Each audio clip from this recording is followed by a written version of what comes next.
ইনকিলাব ইনকিলাব আপোষ না সংগ্রাম, দালালিরা রাজপথ, কথায় কথায় বাংলা ছাড়। আসসালামু আলাইকুম ওয়া রাহমাতুল্লাহি ওয়া বারাকাতুহু।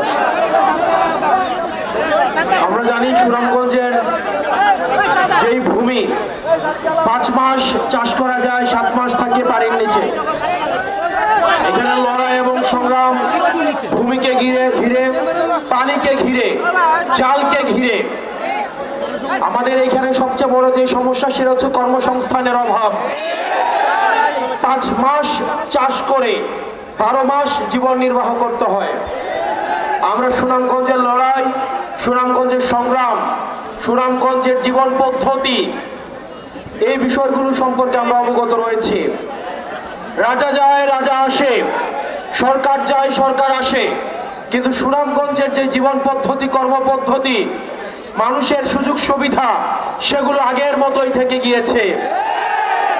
প্রিয় সুনামগঞ্জবাসী,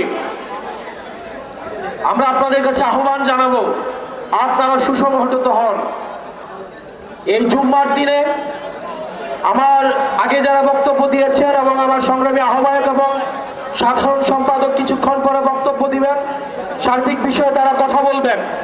একটি বিষয়ে আমি শুধু আপনাদের দৃষ্টি আকর্ষণ করছি, সেটি হচ্ছে আপনারা স্থানীয় পর্যায়ে আপনারা সংগঠনকে সুসংহত করেন। আপনাদের এখানে অনেকটা রয়েছে, সুমন ভাই রয়েছেন, তাদের হাতকে আপনারা শক্তিশালী করেন। আমরা শুনতে পাচ্ছি যারা এনসিপিতে যোগ দিতে চায় বা যারা এনসিপি করতে চায়, তাদেরকে স্থানীয়ভাবে ভয়ভীতি দেখানো হয়, তাদেরকে প্রশাসন অসহযোগিতা করে।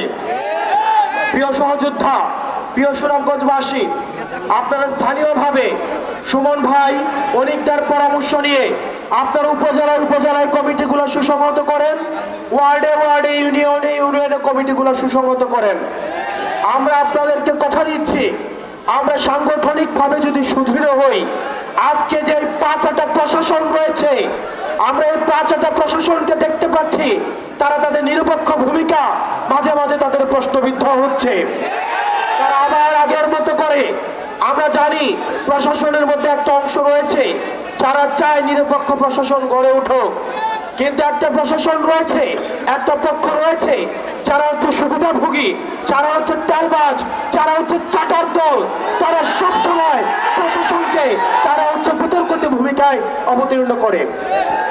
প্রিয় সুনামগঞ্জবাসী, আপনারা স্থানীয়ভাবে সাংগঠনিকভাবে সুসংহত হন।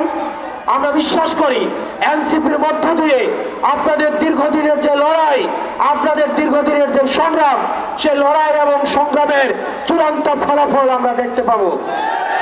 আপনারা সবাই ভালো থাকবেন, সুস্থ থাকবেন। আপনাদের সাথে আবার দেখা হবে আমার লড়াইয়ে এবং বিজয়ে। আসসালামু আলাইকুম ওয়া রাহমাতুল্লাহি ওয়া বারাকাতুহু।